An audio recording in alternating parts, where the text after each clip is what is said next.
you can go get, you know, some fudge or hot chocolate. And the tree lighting. And the tree lighting. Yes. So that was the other thing that I thought was really special. I have a little one, and to come out right by the Sea Center, they bring out this amazing Christmas tree and come to the tree lighting. And so it really is throughout the year. Check back for events because there's so much to do out here, which is really exciting. So we're actually running out of time on the show, but I want to ask you, yes, if you had a visitor coming to town, why would you bring them out here? I mean, I'm hoping, you know, it's where you work and you love your job, I'm guessing. But, you know, why would you bring them here?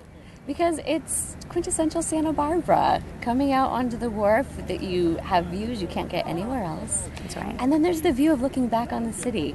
And it just makes you so proud to be in Santa Barbara and to share it with your family and friends. It's really picturesque. Yes. It really is. So thank you again, Amanda, for taking the time to be with us. Absolutely. Thank you for having me. And thank you for watching. On our next episode, we'll actually head over to Santa Barbara Harbor again to talk about all that's going on in that lively spot.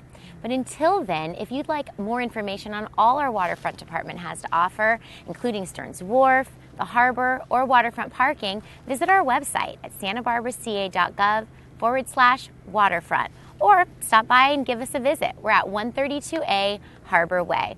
Until next time, I hope to see you on the waterfront.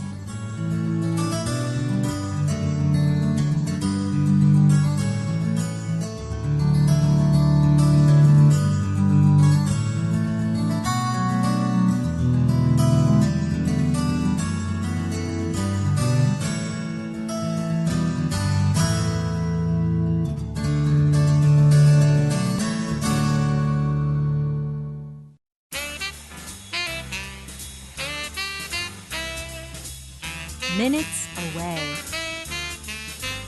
Hours of fun. Enjoy a taste of Santa Barbara. Experience the romance. Stearns Wharf.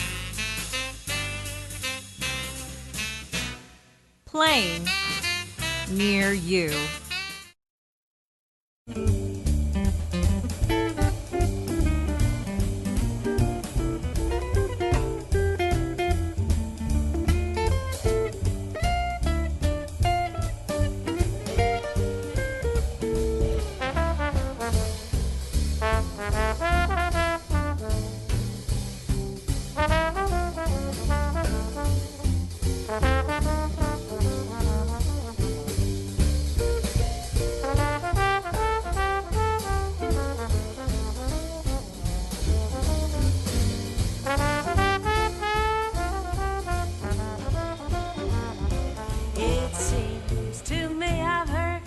Song before.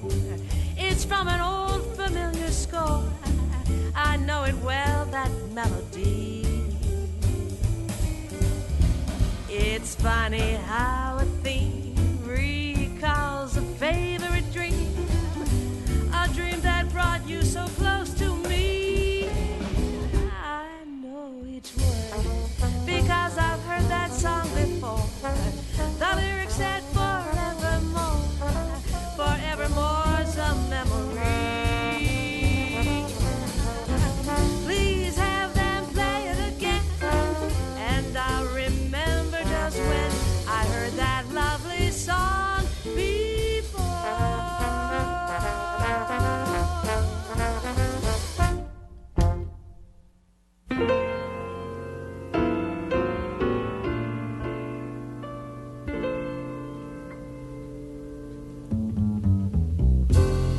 I'll be around,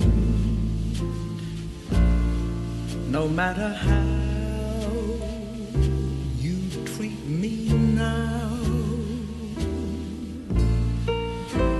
I'll be around from now on.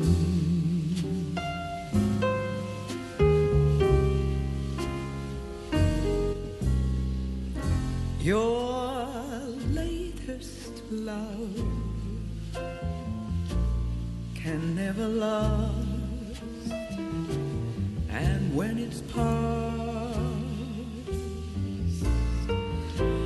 I'll be around when she's gone.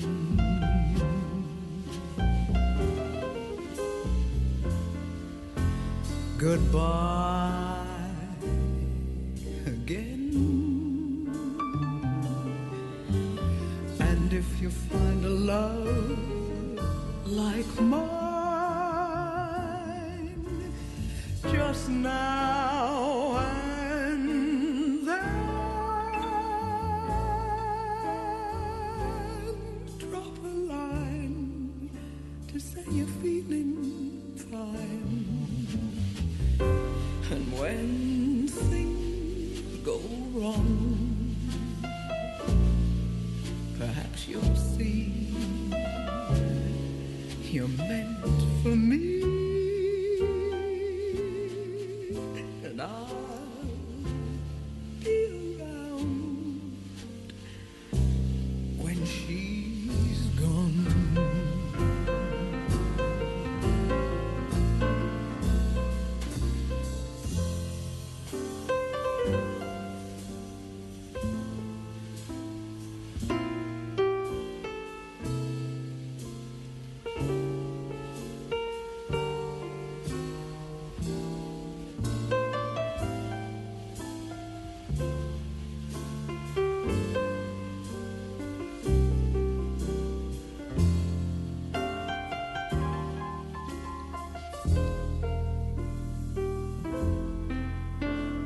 Goodbye again. And if you find a love like mine, just now and then, drop a line to say you're feeling fine. And when things go wrong, perhaps you'll see you're meant for me. So I'll be around when she's gone.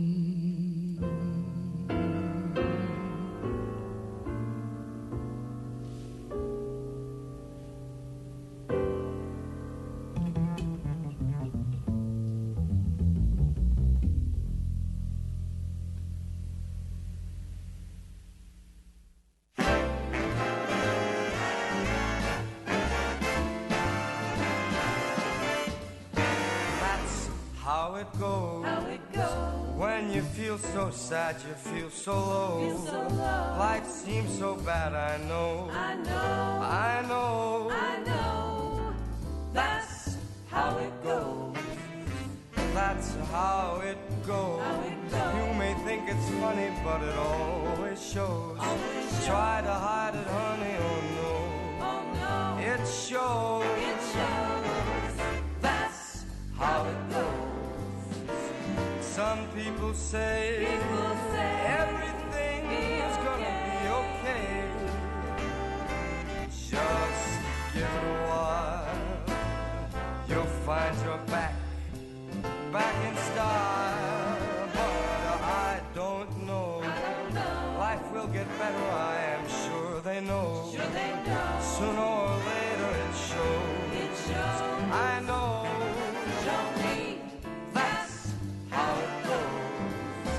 It's funny to see how easy life can be.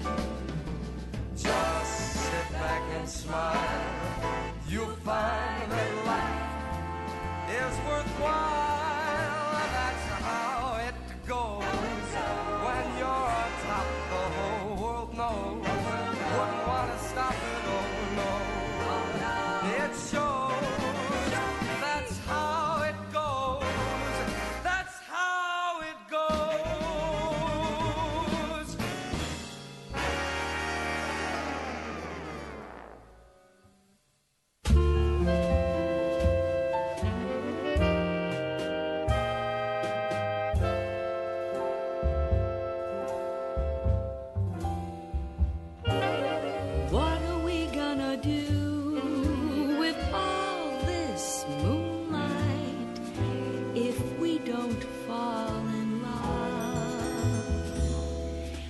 a spot like this, we could try a kiss and maybe give romance a shot. What are we gonna do with all this stardust if we don't find romance? We could close our eyes, think about that prize, then open them and take a chance. The setting could hardly be apter. Soft lighting, sweet music and wine. How perfect for starting a chapter that segues to ours from yours and mine. Oh, what are we gonna do with all this moonlight and all these stars above? Why not compromise? Let them fill our eyes, then maybe we might fall in love.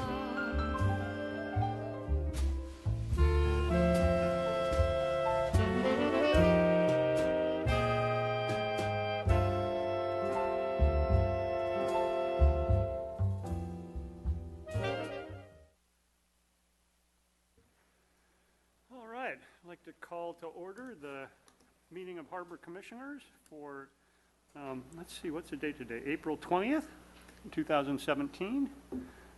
Would you please call roll, Jeanette? Yes, Jim Sloan, Here? Bill Spicer, Here. Betsy Kramer, Here. Merritt McRae, Here. and Lang Sly will be absent tonight. Okay. Scott, any changes to the agenda? No changes this evening. Okay.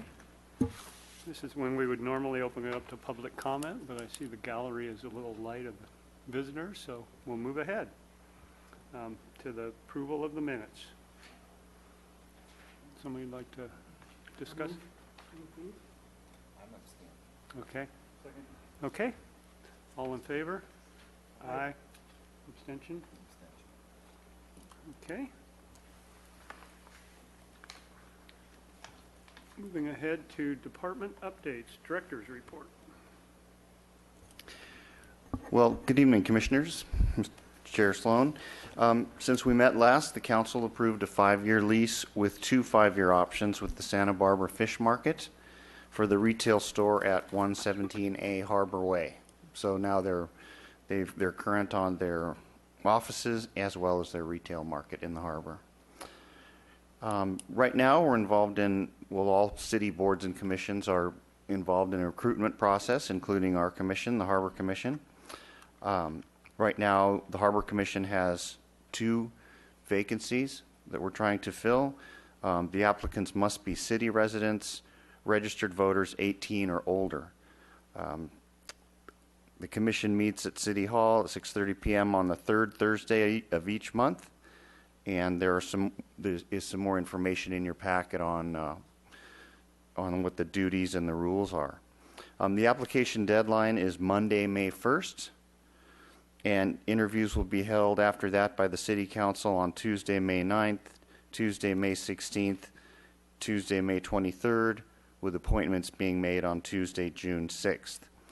So we've been doing outreach at the staff level to try and find likely candidates. We had one interested person pick up an application and expressed interest in joining the commission, so that's good. And I reached out to a couple others today, one who couldn't do it, but the other was interested at least. So if you all think of anyone that might enjoy participating, please let them know that the deadline's approaching quickly. So.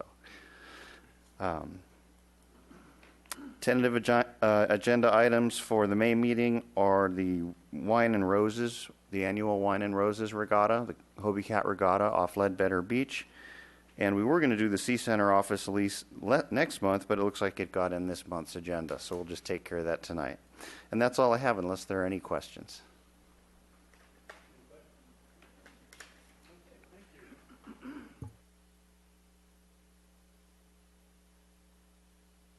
sorry. Moving ahead to business services.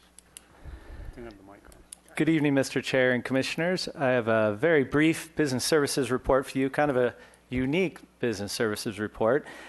On March 23rd, the Museum of Contemporary Art installed Runaway, a 3-piece art installation on the shoreward finger of Stearns Wharf. Here's an aerial shot of the 3-piece installation. Runaway is part of the Museum of Contemporary Art's Take Part, Make Art public art initiative. And the goal of the initiative is to increase access to contemporary art by bringing artist projects out of the museum setting and out to a more public setting, public parks, public spaces such as the Wharf. This was, in fact, the first installation of its kind on the Wharf. It's a new program being run by the Museum of Contemporary Art, and it's in the planning stages to move on to a few city parks in the coming months, and I can keep you apprised of that as we find out where it's going to go. The installation was on display for 2 weeks, from March 23rd to April 4th, and that was because it was limited to that amount to be in compliance with California Coastal Commission policies regarding temporary events. They could have done a longer installation, but the permit process is extremely lengthy, and they wanted to get this out to the public. Now, I really want to say a huge thanks to our waterfront facilities staff who coordinated the installation of this and worked with the various artists and made this all happen, set it up, took it down, and did the whole thing. They did a wonderful job. Our merchants were very happy with it. They graced it with their approval, and it was a neat, different thing to see out there. Now, the Contemporary Art Public Art Initiative is a grant-funded initiative, and they received money from the James Irvine Foundation and the California Arts Council. So that was a brief but interesting art installation out on Stearns Wharf. And that concludes my presentation. I'm happy to answer any questions you might have. Any questions? Have they done other art projects around town? Do you know? The Museum of Contemporary Art has not done anything like this as far as public installation. This public, Right. You know, a number of years ago there was the State of the Art program, which had art down on State Street, which is similar in nature in the sense that it was bringing art out to the public free of charge, and they still have like the pianos that come every fall Right, on right, State Street.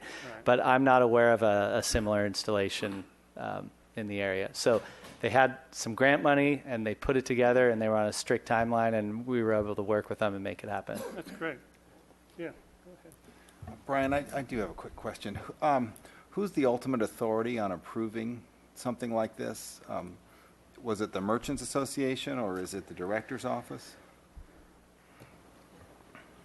Great question. Okay. I would say a combination of the two. One is we try not to do anything out on Stearns Wharf unless we have the merchant's approval. They're the ones out there doing business day to day. We don't want to disrupt that process or inhibit their sales in any way. So what I asked the Museum of Contemporary Art to do was, first they had to follow a permitting process, and they had to go to different design review boards to get this approved. And even before that, I requested that they go to the Stearns Wharf merchants and seek their approval, because if the merchants weren't in favor of it, I think we would be hard-pressed to put something out there. But they really loved it. They were very happy. It's an attraction out on the wharf, and with all the activity down on Lower State Street in construction, this was a nice change of pace for them. Great. Thank you. All right, any other comments? Okay, facilities. Good evening, Chair Sloan and Commissioners. There's been quite a bit of activity along the sea landing these last few years with landscaping, a new sidewalk. Last month we talked about a new gangway, and we just installed a new boardwalk that I'll talk a little bit about tonight. This is sea landing, just to put it in perspective, in the Rock Groin. During cruise ship visits, the sea landing itself is fenced off. It's by requirements of the Homeland Security's Department. It's a secure facility, and so no one can go out there, out along the sidewalk and out to the Rock Groin, which is kind of a popular place to go out and look at the harbor entrance. So a couple of years ago, we were down in Santa Monica looking at these wooden boardwalks that are quite popular down there, and thought that maybe it would be a good application to go out around the fenced-off area. So our staff designed a boardwalk, which was recently installed just a couple of weeks ago. The idea is that while the cruise ship visits are taking place, the cruise ship passengers go in and out through the secure facility, and folks that the general public that just wants to go out to the Rock Groin or out along West Beach, they can walk along this wooden walkway. Staff installed it over the course of a few weeks, and it's turned out to be quite a nice amenity out there. Oops, wrong way. There we go. So we had kind of a unique opportunity to embellish the boardwalk. A couple of years ago, or quite a few years ago, the West Beach Pedestrian Access Project along Cabrillo Boulevard had a significant art element to it, and there were several tile mosaics. A couple of them were in the Cabrillo Boulevard sidewalk, not very far from this location, and a gas company had to go in and replace a gas line, and they were required to take these out and build new tile mosaics. They couldn't reuse these. So they stuck them on the beach, and they were going to throw them away, so we kind of put our hands up and said, well, we'll take them. We think we can use them somewhere. So as this project evolved, we decided, well, let's put them in there. So we got together with one of the artists, and he suggested that layout. So it's something that's kind of unique by way of a wooden boardwalk. The boardwalk's about 293 feet long. We had a construction cost estimate of about $40,000, which we thought was a little bit pricey, and there was sort of a lot going on, so we decided to construct it using our regular staff labor, and wound up doing it for a little less than $25,000. So it was a good example of our staff's utility and their ability to do all kinds of different projects. It's the same kind of wood you see used out on Stearns Wharf, so they're used to working with heavy timber. And it's turned out to be quite nice, a nice addition to that area. Core dredging just finished yesterday. Pacific Dredge is under a 3-year contract with the Corps of Engineers. They're in the first year of a 3-year contract on the spring cycle. The Corps contract, as I think many of you know, is for 120,000 cubic yards, and sometimes this year they had funding available for additional 30,000 yards. But there was excessive shoaling again for the second year in a row, partial closure entrance, so we worked closely with the Corps to get an additional $500,000 in emergency funds. I have a series of images here that kind of give you an idea of how it shoals and what happens. White and red are very, very shallow, and yellow and blue are deeper. So this is the beginning of March, and this is the condition we had where the sand spit was extending itself across the channel. So this channel right here is very narrow and very shallow, and it resulted in a partial closure in the declaration of a safety zone. We started the dredging 3 weeks early. We removed about 130,000 cubic yards to open up a narrow channel, and then there was a lot of damage to the dredge because they dredged up so much storm debris they had to shut down for repairs. So you can see in this image, compared to the last one, they mowed right through that shoal to open this channel up. So it was business as usual, which was nice, but still a lot of material left to remove. Once they started again, they started a few weeks later and just completed dredging. They actually completed it yesterday and removed about 205,000 cubic yards. So this isn't overlaid with the footage, but that's how it's supposed to look. Blue and yellow and green, those are good colors. That's nice and deep, and that's a typical after dredging image right there. So we're in really good shape for the summer. To put this in context, we keep track of how much is dredged every year. This year, when the shoaling was so rapid and it filled up so quickly, we thought there was much more material than the average. And it turns out that there really wasn't much more than average. We did about 330,000 cubic yards total, which is not much more than the average. So we kind of wondered, where'd all the sand go? We knew there was much more sand than typical, but weren't quite sure where it was. West Beach has a quiet water area. Right off in this area here is typically deep enough for small vessels and small sailboats, canoes, kayaks, that kind of thing. But it has chronic shoaling over the years to the extent of about 7% of the total volume per year. A couple of years ago, in 2015, there was some shoaling. You can see a little image there. The white, once again, is very shallow. And we were able to ask the dredge contractor to remove that shoal in exchange for summer mooring. It took them a few days, but that's a typical exchange.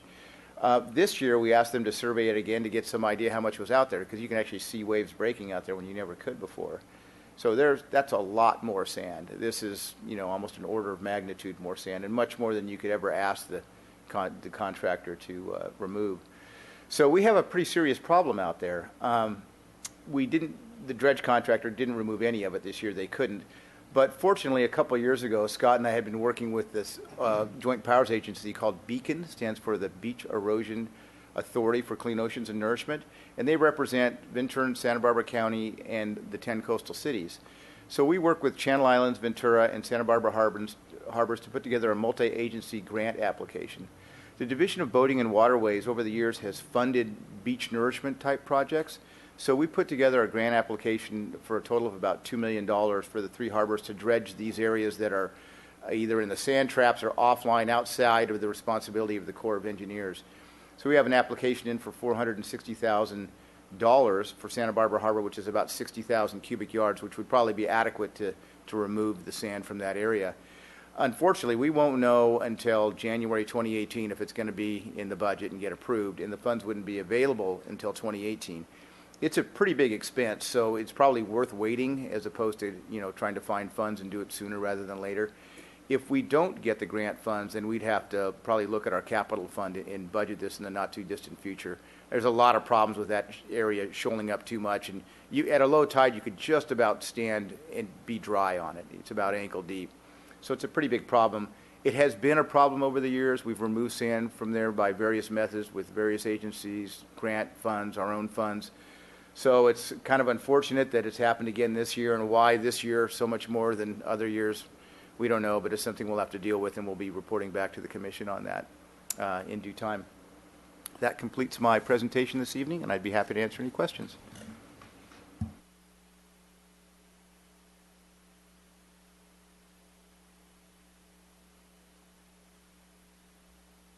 Excuse me. First of all, those are great graphics of the channel. I don't know who did that or was responsible for having them available, but I think it's a great way to illustrate the dredging that goes on there, and I really appreciated it.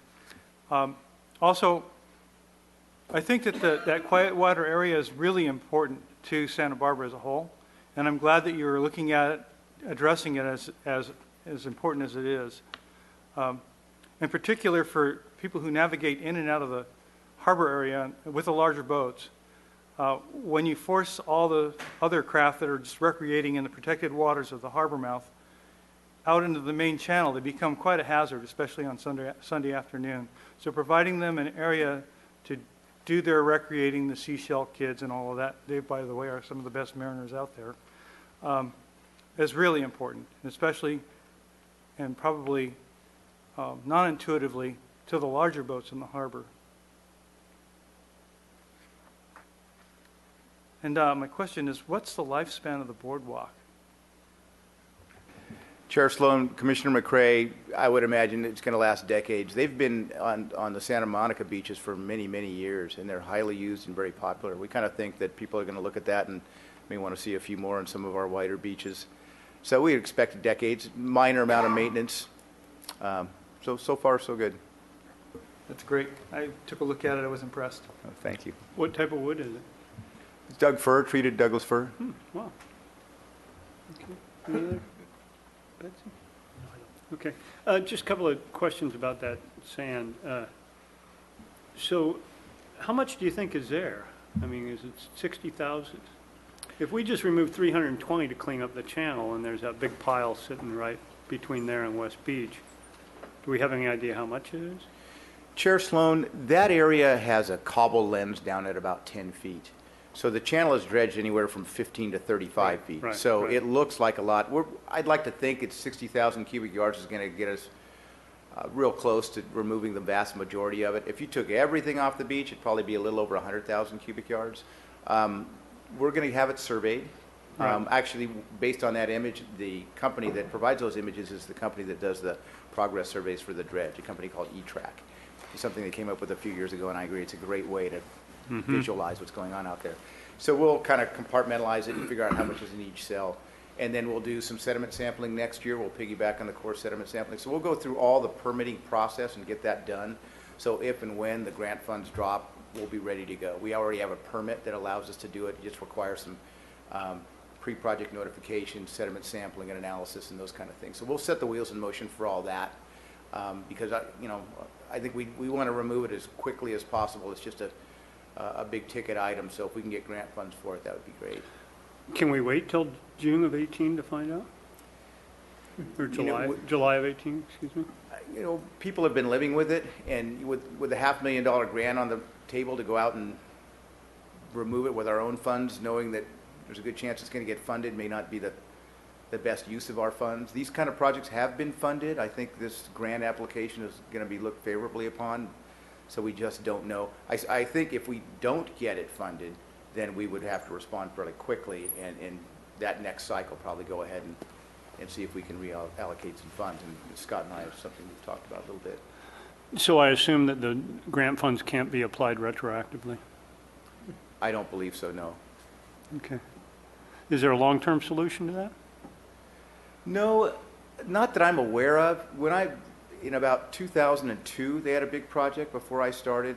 We've done a couple projects with the Coastal Conservancy. We've done several projects that have been renourished at Kalita Beach. So I've kind of always said, sand available at the beach if you want it.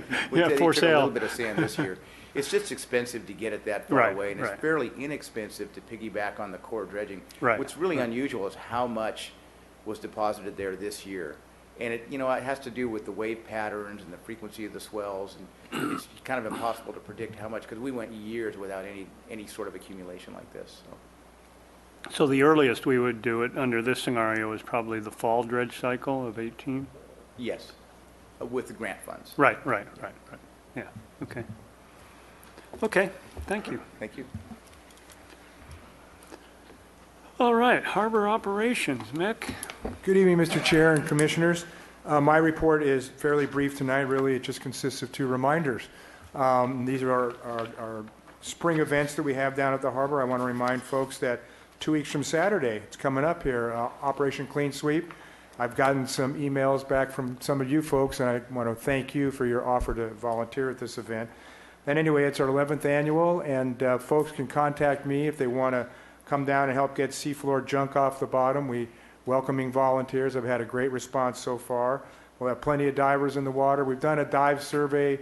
Carl's staff has been generously done a dive survey, and it's a fairly target-rich area. Some stuff we're going to have to leave down there. It's too heavy. Boat liners is one of them. We're going to be talking more about that in the months to come. The reason of whether or not boat liners are reasonable to have in a harbor like ours, because they're becoming somewhat of a problem. And for those of you who aren't aware, boat liners are the plastic tarps that people often utilize and put as like a sleeve, if you will, an envelope under their hull in order to protect the hull from excessive marine growth. The problem oftentimes, however, is that the marine growth ends up on the bottom liners, and they stress the lines that they attach to the dock with, and they typically breach, and then they break their lines and end up on the seafloor, smothering the benthic organisms that live there. So it's really, in staff's view, not a clean marina practice. A few months down the road here, we're going to address that probably in a more policy-oriented way. But that aside, it's still, there's plenty of stuff down there, so folks can call me at 897-2587. That's 897-2587. Or email me at mcronman@santabarbaraca.gov, and I'd be happy to get them squared away and tell them the what's and wherefores. And it's also online on our website. You can read all about it under departments, waterfront, and events, and Operation Clean Sweep is there. As is the Harbor Nautical Swap Meet, which is the following Saturday on May 13th, and that's, of course, sponsored by our department and the Harbor Merchants Association. We're getting plenty of sign-ups already, so I would encourage folks to not wait. We have a lot of spaces, but like everything, it's finite. They are limited at some point. So, come down if you want to either buy or sell, be a vendor. It's only $10, so you can download an application at that same website location under Waterfront Events, and you can send us our money, the $10 with or $20 if you need 2 spaces for like a truck and your goods. To the Waterfront Department. All the directions are there, or you can just stop by the Harbor Master's office and sign up for a space there. And so again, that's on the 13th, and expect to see sailboat rigging, fishing gear, outboard motors, pumps, surfboards, paddle boards, kayaks, all things marine. It's gotten more popular over the years, which is really exciting for us. It's become a great local event, and you can't beat the price for $10. So folks who have a lot of maritime stuff they want to, swap, trade, sell, what have you, come on down and join us. Again, same contact information, McCronman, I'm Harbor Operations Manager at 897-2587 or mcronman@santabarbaraca.gov. And that concludes my report. I'd be happy to answer any questions. Okay. Thank you, Mick. Just one quick question. When was the last time, regarding Operation Clean Sweep, when were we underwater at this spot last? Mr. Chair, Commissioner Spicer, 10 years ago. It's actually 11 years of Operation Clean Sweep, but last time we actually 11 years ago. We were Okay. there. So one can assume when we find stuff down there, we have to sort of look at it and go, okay, is this new stuff? Is this old stuff? And it's, marine growth being what it is, it's often hard to determine it, and we're not archaeologists, so we're just Not going to radiocarbon date this Yeah, stuff. exactly. Very good. Thank you. Sure. So as part of the swap meet is also a hazmat turn-in, right? Mr. Chair, thank you for reminding me. I appreciate that very much. It is. There's a hazmat turn-in truck available right there at the swap meet site, right adjacent to it, just to the east. And you have a free delivery because you reminded me. It's free anyway. But slip permittees will be receiving the infamous golden ticket in their May billing. In fact, it'll be coming out very shortly. That's like the pass to go in. And typically, if people have boaters who are local to Santa Barbara, have other stuff, it'll be, it's okay. We don't want to turn away people who are trying to do the right thing. But we typically want to keep it, in harbor, and we're certainly not shy of turning away big trucks of junk that come from somewhere else. So it's a local event, but we're trying to get that hazardous waste out of people's dock boxes, into the right disposal facilities, and sell their goods, buy their goods, all in one day, and get ready for summer boating. Great, thank you. Any other questions? Thank you for reminding me, Mr. Chair. No problem. Tried to be a good straight man there. All right. Yeah, the Operation Clean Sweep is great. We get some great stuff every year. It's really fun to see what gets hauled up. So and you get dirty, and it's fun. Fun morning. All right. Moving ahead to new business.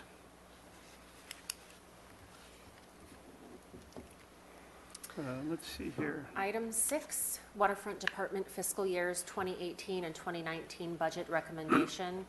Recommendation that Harbor Commission A, receive a staff presentation on the Waterfront Department's proposed fiscal year 2018 and 2019 budget submittal. B, recommend approval of a 2% slip fee increase for fiscal year 2018 and fiscal year 2019. C, recommend approval of a $25 slip fee increase to $450 per linear foot for slips larger than 30 feet in fiscal year 2018. D, recommend approval of a $25 slip fee increase to $475 per linear foot for slips larger than 30 feet in fiscal year 2019. And E, forward a recommendation to City Council for approval of the Waterfront Department's proposed fiscal year 2018 and 2019 budget and incorporation into the city budget process. Okay, just before we get started on that, I think for the discussion and voting on B, C, and D, I'm going to have to recuse myself, so just for the record. So go ahead, Brian. Good evening, Mr. Chair and Commissioners. As you just heard, we're here with the fiscal year 2018 and 2019 budget recommendation. For the purpose of tonight's presentation, I'm going to focus on fiscal year 2018. Although it's a two-year budget, we get essentially another bite at the apple if we need to change anything next year at this time. It's just a simpler process in the second year than the first year of a two-year budget. So jumping right in, presentation outline, I'm going to briefly go over our 2018 revenue assumptions, as well as our 2018 proposed fee adjustments, our fiscal year 2019 revenue assumptions, as well as our fiscal year 2019 proposed fee adjustments. I'll talk some about the proposed expenditures for 2018 and 19, and then briefly touch on our operating fund, our reserves, and our debt coverage ratio, and then a few of our key performance objectives. Most of this information you've already seen back in February when we did our overview. Not a lot has changed. The numbers just continue to get tightened up is about it. So if you have any questions, if I gloss over something, if you have any questions, please feel free to ask. First off is our personnel. This is just kind of give you an overview. We have 47 permanent staff. We actually added one staff member last year, which was the first new staff member, or new position, I should say, in over 15 years. Ironically, that person has been with the department for far longer than 15 years. So, and you'll see our breakdown of how that breaks down. Of note is our Harbor Patrol officers. Normally we have 10. We currently have 8. We have a recruitment going on right now to get those 2 additional officers. We also have a significant amount of hourly employees. We have a number of them in our Harbor Patrol unit, as well as our facilities division, and we have by far the largest amount comes from our parking services, anywhere from 40 to 50 plus, depending on the time of the year. And right now we're ramping up to that 50 plus number as we approach summertime. Real quickly, our year-end revenue projections. I believe you saw this back in February as well. On the left are our revenue programs. The next column over, the second column, is our budget for fiscal year 17. And these go through December of last year, so it's a 6-month report. We are currently working on a 9-month report for our finance department, but what I can see now, there's not a whole lot of change as far as what we're predicting for year end. You'll see our fiscal year 17 projection, and that's based on a 3-year seasonally adjusted average. Then we plug numbers into a formula and come out with our projection.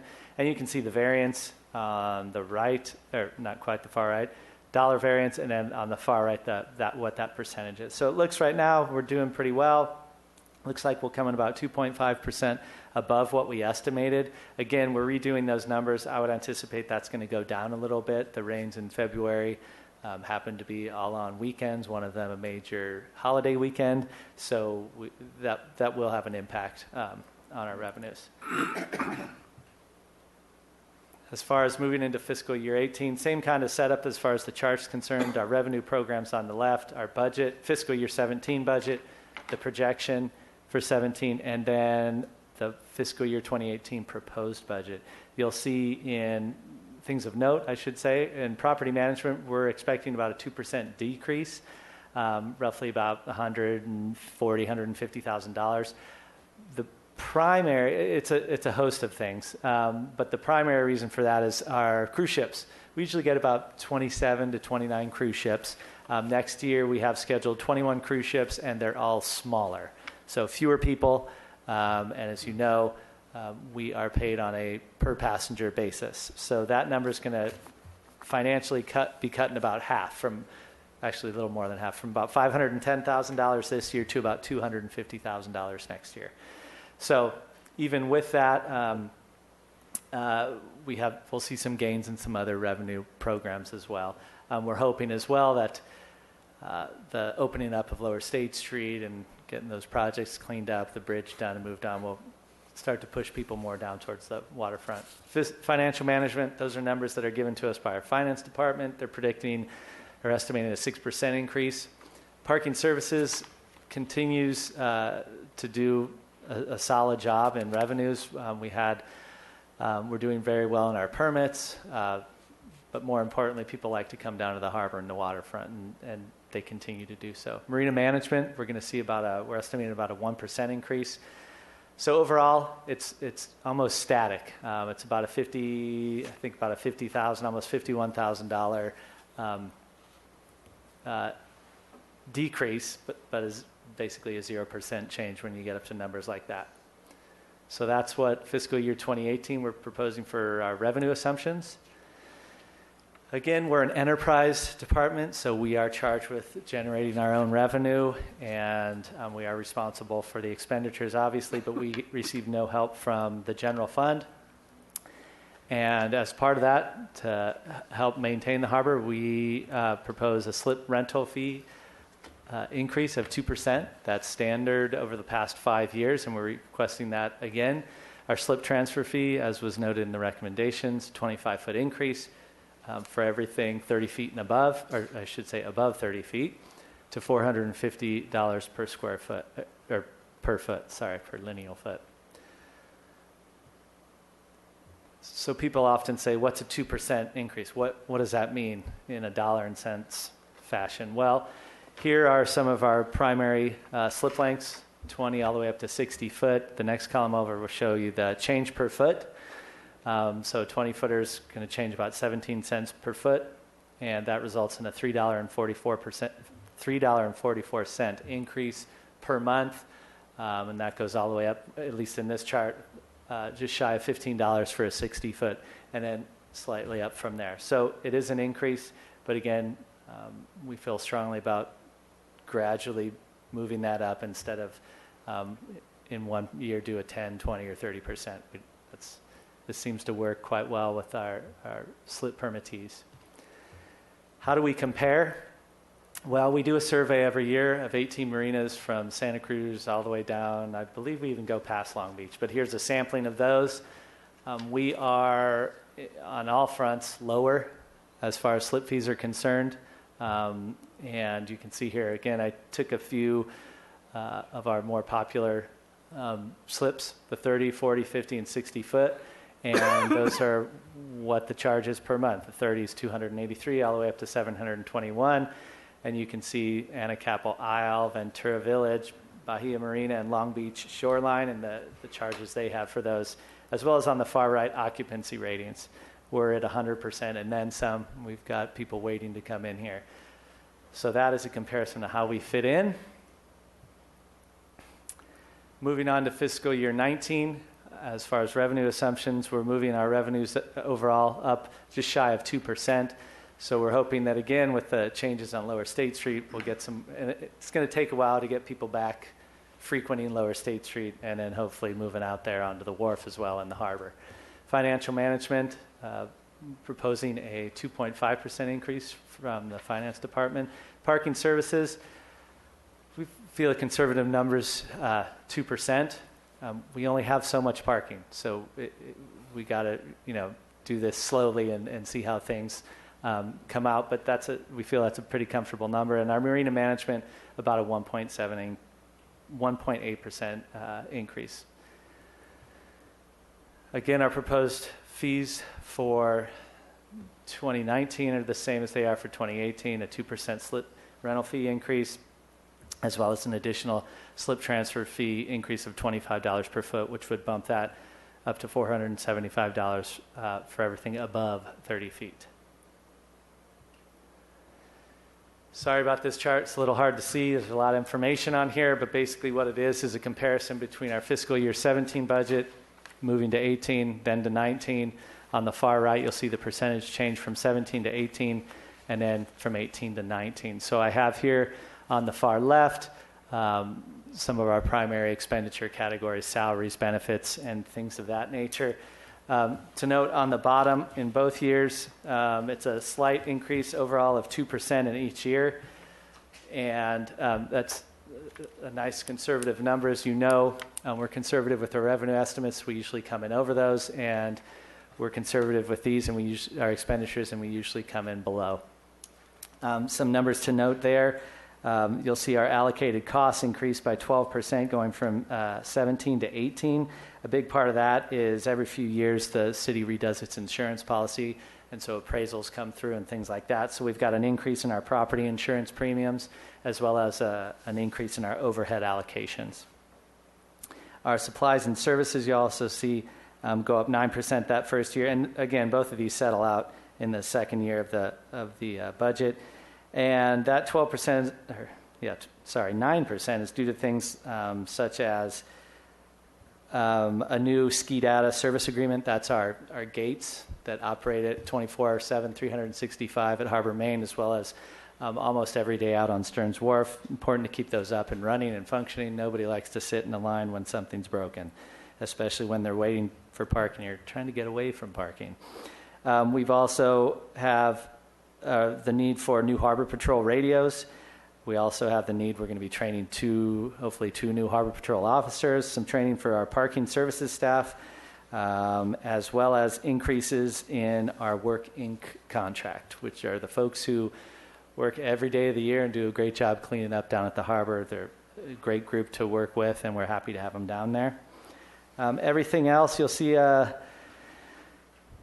notables are special projects and community promotions goes down by about 8%. Not a big drop, but a drop nonetheless. That's a better deal on our July 4th fireworks, July 4th and Parade of Lights, I should say, a long-term deal. The non-capitalized outlays down 57%. That's a big one. It's not a whole lot of money. I think just the 50%, 7% kind of shocks people. But that was due to a number of one-time purchases made in this current fiscal year, including replacing outdated Harbor Patrol weapons, outdated self-contained breathing apparatus, their fire masks and things like that, as well as a new parking kiosk on Stearns Wharf and security cameras that we're working on for our 2 kiosks, both in the harbor as well as out on Stearns Wharf. So overall, again, 2%, slight 2% increase on both of those years as far as expenditures are concerned. We like to keep track, obviously, of where we're at, revenues and expenditures. You don't want these 2 lines to cross, and we continue to do a good job. And with your approvals, we continue to move forward and keep our revenues above expenditures. Always a good thing. That's not always the case. Well, with us it is, but with others it's not. As far as where our operating fund is and our harbor preservation fund, we're required to keep our harbor preservation fund, that's the red line at the bottom, at a minimum of $2 million. We like to keep that above there. And so as you can see, the blue line is our operating fund, and the green line is our harbor preservation fund, which is, again, has a minimum of $2 million, but obviously we want to keep that above there. We do keep that above there, and planning out, we do a 6-year capital, a 6-year cash flow model, and put all our capital projects in and see how that works out. We don't cross that line until about 2022, but again, we're conservative on both revenues and expenditures, so we usually have more than we think, and it kind of pushes that out further and further, that line crossing. As far as our reserves, as of the end of last June, the start of the fiscal year, here they are. You'll see our operating fund at about almost 3.3, and our harbor preservation fund at almost $4.4 million. As far as our debt coverage ratio, with our loan, primarily with the Division of Boating and Waterways, we need to keep that at a minimum of 1.5, and we continue to do that. Again, you'll see there it starts to cross about the 2022 line, but we're confident that we can keep pushing that out as we have in the past couple of years. Again, conservative on both the revenue and expenditure front. Some of our key performance objectives: continue a comprehensive public information and community relations program. A big part of this is Dominique Samario and the work she does, and she does a very good job of that. Ensure our annual parking permit revenues are at least $425,000. We continue to meet that, and achieve an average of 80 training hours per Harbor Patrol officer. We're going to be replacing 10 Marina Fingers in Marina 4. That's a facilities project. This is a big one. I don't want to overlook this. Completing phase 8 of the Marina 1 renovation or replacement project, the final phase. So kudos to Carl and his crew, and continue, obviously based on Carl's report, continue working with the Army Corps of Engineers to ensure that the channel is open. So where are we? You're getting tired of me, I know, seeing me here every month. We're at the Harbor Commission budget recommendation phase. From here, with the hopes that you would recommend this budget to be considered by council, we have moved to the City Finance Committee on the 16th of May. We then go to our council budget work session on the 24th of May, and then the entire city budget would be put before council on the 20th of June. So that, believe it or not, was a brief, not so brief recap of where we're at. And I'm happy to answer any questions you might have. Go ahead, please. Thank you for your report, Brian. I have a couple of minor questions or sort of observation. Isn't the 2% slip fee, is a 2% slip fee still a requirement of DBAR? 2% increase? I'm going to let Carl. It's interesting. Go ahead, Carl. Chair Sloan, Commissioner Kramer, it's the CPI is what we're required to increase it by. Excuse me? The CPI. Consumer Price Index is what we're required to increase it by. It just so happens to be about 2%. Oh, okay. Oh, I thought it was just a note. I didn't It's realize. not the it was- arbitrary number, it's tied to the CPI. The okay. CPI is. Which at 2%, that's, I think we're all happy. It's just 2%. But it is tied into the loan, basically. Right. Yes. It's a loan I mean, that's, requirement. I think that's important to say. I mean, people Right. complain, yeah. And I hope, we don't want the CPI to get real high because that Right. wouldn't be any good.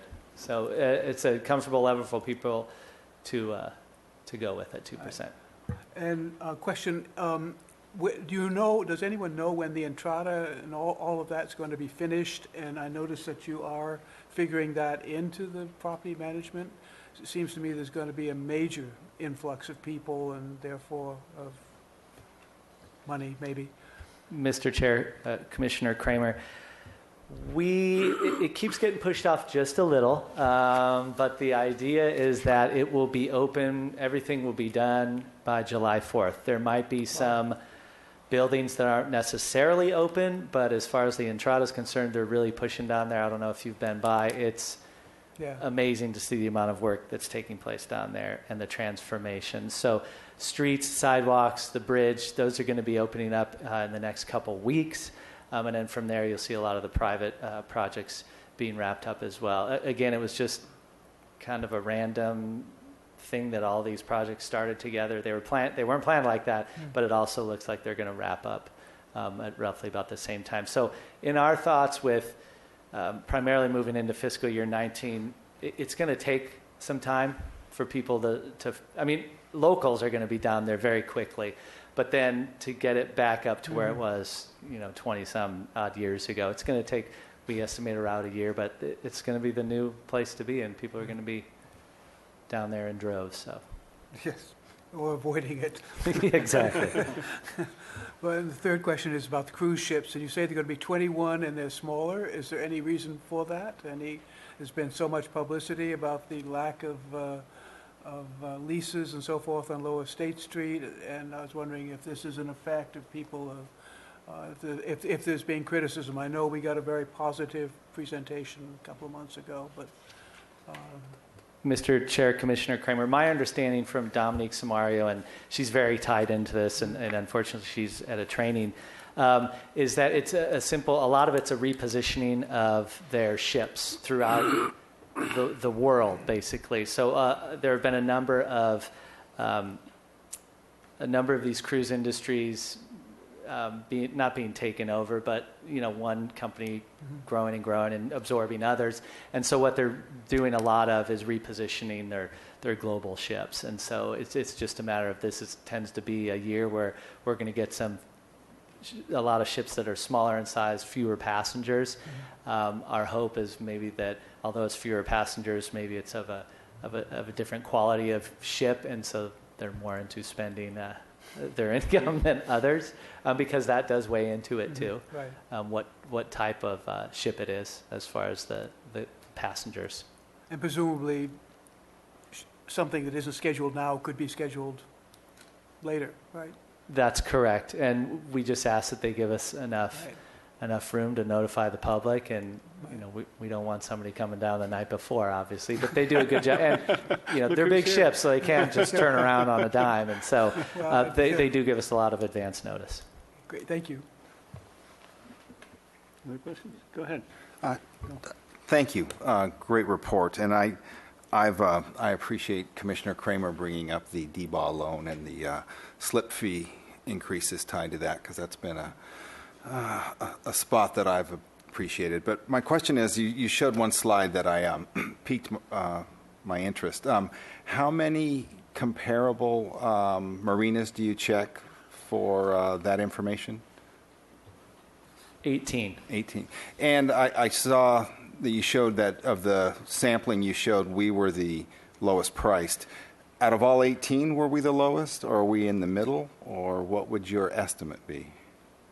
We are at or are the lowest in basically every category. And I didn't mean to skew the information. This is just 5 marinas, and 2 of them are private, but I wanted to also, those are the asterisks, and 3 of them are public. I wanted to make sure we got both. So we do both private and public. And we try to assess marinas that are roughly the same size. We don't think it's of much use if we go down to a marina in Marina del Rey where there's thousands and 5,000. It doesn't equate to us very well. So we try to keep it roughly the same size. And these folks, we share this information with them so everybody's aware. But yeah, we're at or are the lowest in basically every category. Okay, well, that's good to know. Appreciate it. Any other questions? I have one. So if we, back to the sand, if we do have to pay for the dredging of the West Beach area, that come out of the harbor preservation or the operating fund? Chair Sloan, we would probably pay for that out of the harbor preservation fund, the capital transfer from the harbor preservation fund to the capital fund. Okay. I think we treat it as a capital outlay. All right. That's what I thought. Just wanted to clarify. Okay. Do you have another? Yes. Bill's brought up a question that I had in mind in terms of the comparison of the different marinas. Prior Harbor Commissioner Frank Kelly used to point out that these are not apples and apples being compared, but apples and oranges or something like that, that the Santa Barbara offers less than some of these other marinas. Is that correct? I don't have a boat, so I don't know. Is this a valid comparison is what I'm saying? Actually. Mr. Chair, Commissioner Kramer, we do believe it's a valid comparison. I think one of the things that Mr. Kelly also discussed was the fact that, as I have asterisks down here, the possessory interest tax. And he often made the comparison, well, the private marinas have that included. And so we reach out on a regular basis with the county tax assessor. And with a 25-foot slip, the possessory interest tax per month ends up being an additional $25. So even with that, it's far below any of the others you'll see on here. So I think that was one of the apples or oranges. Our marina does, with the slip permittees, your slip fee includes water, electricity, and things like that. So that's not necessarily true in other places where they do have to pay for that. Any other items? Yeah. And we, of course, think we have a great marina. Yeah. And why wouldn't you want to be here? And again, I think that 100% occupancy is part of it as well. Thank you very much. I think it's really important to point out that to maybe to beat your own drums. Thank you.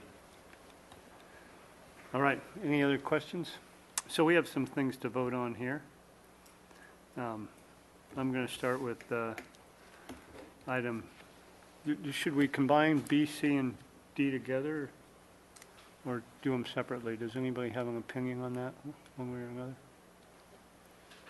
I think we can safely, at least for my part, combine them together. I would concur. Okay. Sure. All right. So we're going to combine items B, C, and D. Do you want to just read them, those 3 again, please? Sure. B, recommend approval of a 2% slip fee increase for fiscal year 2018 and fiscal year 2019. C, recommend approval of a $25 slip fee increase to $450 per linear foot for slips larger than 30 feet in fiscal year 2018. D, recommend approval of a $25 slip fee increase to $475 per linear foot for slips larger than 30 feet in fiscal year 2019. Yes. One point of clarification. Those are slip transfer fees, correct? That is correct. C and D are slip transfer fees. B Right. is a slip Fee increase. monthly Right. usage fee. Right. Right. Okay. So all in favor of approving these? Oh, I'm sorry. Correct. Someone needs to make I would make a motion that Okay. we vote on these Yeah, excuse me. as a block. I'll I'll second. Okay. All in favor? Aye. Opposed? And I'm abstaining. Okay, let's move on to E. You want to read that one? Yes.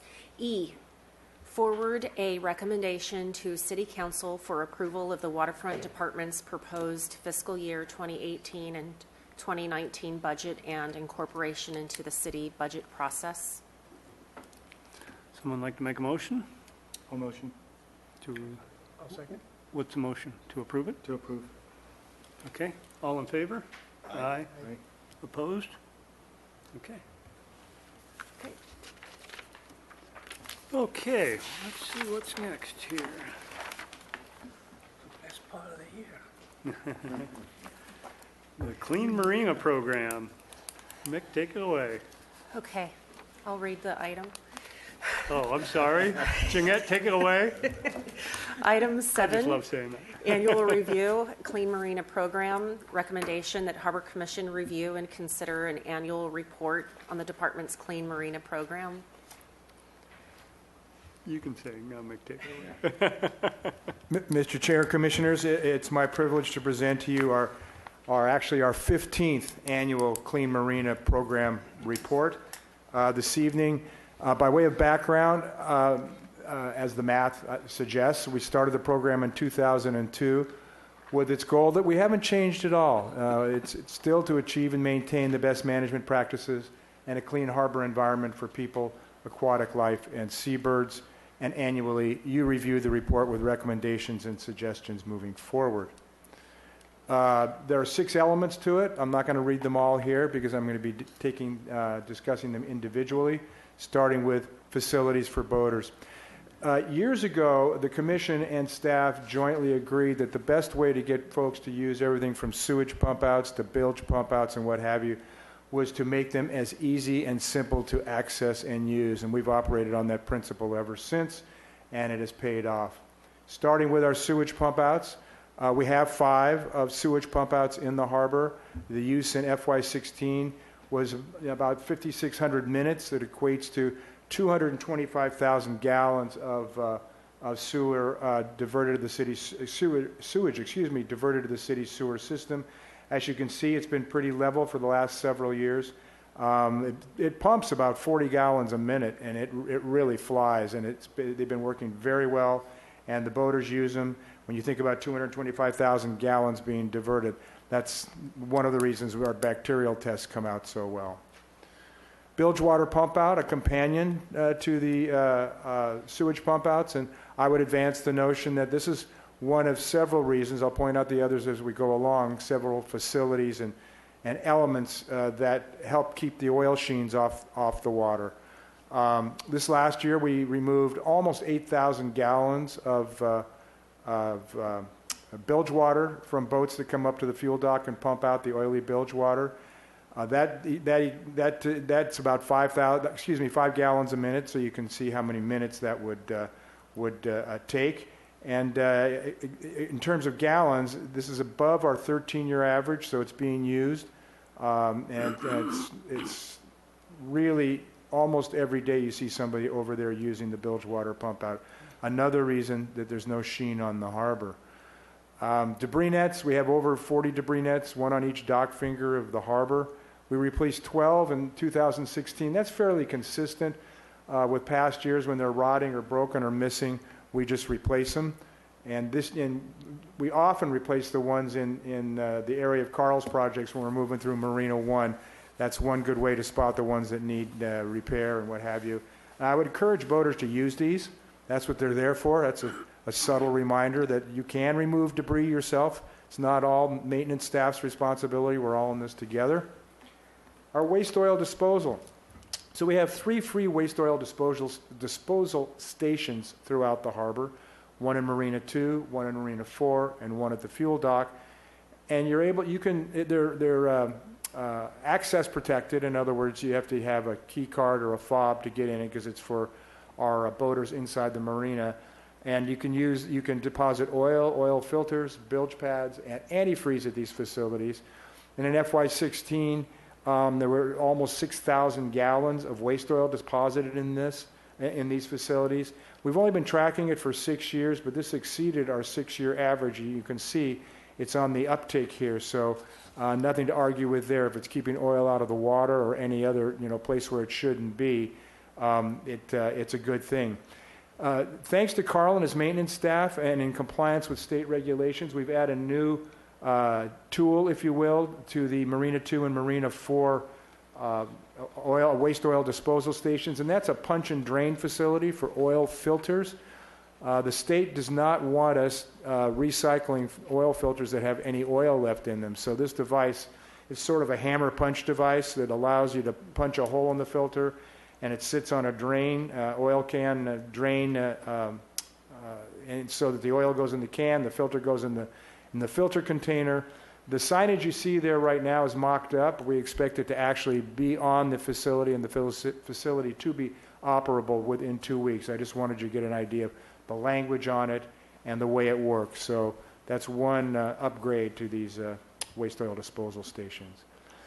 We also collect marine batteries. Our friends at the Union Marine Fuel Dock take care of that for us. And annual totals of marine batteries disposed of there, it's interesting. It was 180 last year, and it was 180 the year before. The good news is we've had 2,170 batteries collected since 2009. That's 2,170 batteries that aren't going to be found on Operation Clean Sweep. So, but the interesting thing also is the number has gone down a little bit because more boaters are choosing to take them with them when they get a new battery, so they get the core value out of them, which is fine as long as they're taking them to the right place for the right reason. We're good with it, but it still operates, and you can see the facility there on the left. And it locks too, because in the past people were taking batteries out there for the very reasons I just described and going up and getting core value for them. Actually, some folks in the anchorage were using them to power their boats, which is a sad reflection. Fishing line recycling. So we have 3 monofilament fishing line recycling stations throughout the waterfront. One's at Stearns Wharf Bait and Tackle, and we have one each on the passenger-carrying fishing vessels Stardust and Coral Sea. In 2016, we retrieved 5 pounds of monofilament from the Stearns Wharf station, but interestingly enough, we got 30 pounds of monofilament line from the Stardust and the Coral Sea. Now, anybody who's handled monofilament line know it takes a lot of monofilament to add up to 30 pounds. These are typically, it gets detailed, but the source. But anyway, they're coming from rental rods mostly, and some people's personal rods. And the captains and crew are encouraging people to do the right thing when they cut off what's called the top shot. It's the part you make the gangion out of when you're rock cod fishing, and putting them in these containers. And interestingly enough, working with the Division of Boating and Waterways and their Clean Marina partners, they actually redesigned their disposal facilities for fishing line on passenger carrying boats to match ours. Ours we get from a janitorial supply, and they actually redid their own signs, and they're dispensing those to any passenger carrying boats throughout the state that are now utilizing this approach. You see an example on the right, and we were the first ones to do it. No, modesty not prevailing. But now there are 20 other passenger-carrying boats, most of them in the Bay Area, and it's starting to spread, this notion. So we're going to keep, statewide, we're going to keep a lot of mono out of the water, which is a good thing. Water quality. So as I've told you each year, and I guess this may be new for Commissioner McCray, we test 7 sites from April to October. We don't test during the winter months, the wet months, as we like to refer to them. They certainly were that way last year, because conflating the bacterial results with results from the dry season gives us erroneous results that are useless to us. We can't tell what's point source pollution and what's non-point source pollution. So as per our dry month testing, we took 42 samples. 2 of those exceeded state standards for body contact, and those were for total coliform and Enterococcus, respectively. We test for total coliform, fecal coliform, and Enterococcus. So the interesting thing about those individual tests at those individual sites is that none of the other 2 indicators tested out of range at all. So the only conclusion we can make is that it's likely either anomalous or a lab error. And I don't say that lightly and trying to dodge any pollution issue that we might have, because we'd be all over it if there was. But that being said, in that vein, we were the worst offenders last year. We had our own upset, and it wasn't out of negligence or ill purpose, but we had a 10-gallon sewage spill in May of 2016. A flange corroded under the gangway to Marina 1. We got right on it. We secured the leak. We issued the appropriate notifications and undertook bacterial tests, the results of which are in your staff report. And there was no pollution detected that exceeded state standards for body contact. Dissolved oxygen tests. Why do we test the dissolved oxygen levels in the harbor? Well, purposely we do it to tell if there is going to be oxygen levels present that could create dead loss among shellfish or fish die-offs. The levels tell us the general health of the marine environment relative to oxygen, and they tell us whether or not we should be on the lookout and whether we should be posting the marina gates. For shellfish fishermen who receive their catch quite often for days at a time before delivering to their buyers, and we like them to know about this so they don't get a lot of dead loss in their traps. It's part of our working relationship with the fishermen. Exceptions, and you'll see it in your staff report last year, we had suboptimal readings a couple times in the year, especially in the fall. And this is very typical. We see it almost year over year. It's the warmest water of the year that we see in the harbor. Warm water contains less oxygen than cold water. So when the water's colder, the dissolved oxygen results seem to be higher. In the warm water, they seem to be lower. And that's when we're particularly vigilant about the potential for dead loss in the harbor. Anytime they're below a level of 5, then we post the gates.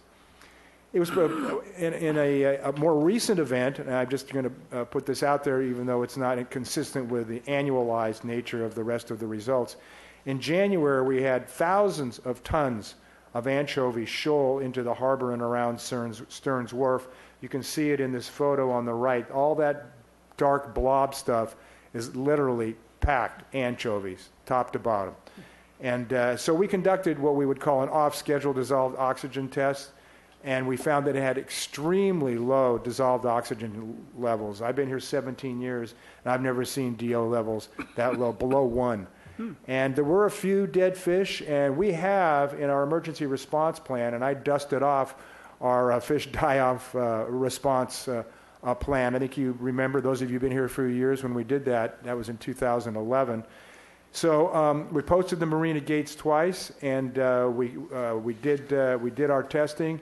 And as soon as the anchovies left, boom, the DO levels spiked to way above normal again. It's really fascinating, this whole forage fish incursion into harbors and bays, because what happens is when they get in there and they suck so much oxygen out of the water and they perish, it causes a fish die-off. And then you have, as part of the corrosion process, the bacterial corrosion process of the fish themselves, that eats up a lot more oxygen, and it compounds itself until you can get all the fish out of the bay. Redondo and Ventura had a hellish time in 2011 with massive fish die-offs, and we've been prepared ever since, but luckily we've dodged a bullet. There were a few dead fish we noticed as part of this, but we never saw the anchovies. We call it silver siding, where they're not swimming straight like this, they're glimmering on their sides, which is a precursor to a die-off. We never saw that. Anti-fouling paint. So ever since 2009, when the state of California identified the fact that copper bottom paints, they believe, were a major and primary contributor to copper pollution in the water column and especially in the sediments of many California harbors, we, along with a lot of other folks, have been trying all kinds of alternatives to copper-based paint. We've tried ceramic-based, zinc-based, biocidal-based, and we tried them on our harbor patrol boats, and to be quite frank, they all underperformed. They were too delicate, they peeled off, or they wore down prematurely. So we're still trying, we haven't given up. So the latest alternative fouling paint is another non-copper biocide. And it's important to remember that everybody's in this together. The harbors, the paint manufacturers, the regulatory bodies, everybody has an interest, skin in the game, if you will, in finding an alternative to copper-based paints, because protecting the environment and allowing people to go boating and making sure boat yards and and paint manufacturers stay in business are all part of this win-win situation. So we're experimenting with this paint on maintenance staff's 18-foot workboat. You see it there, and if it's successful, we'll dip our toe in the water again and try it on one of our patrol boats. So we're watching that one to see how it performs.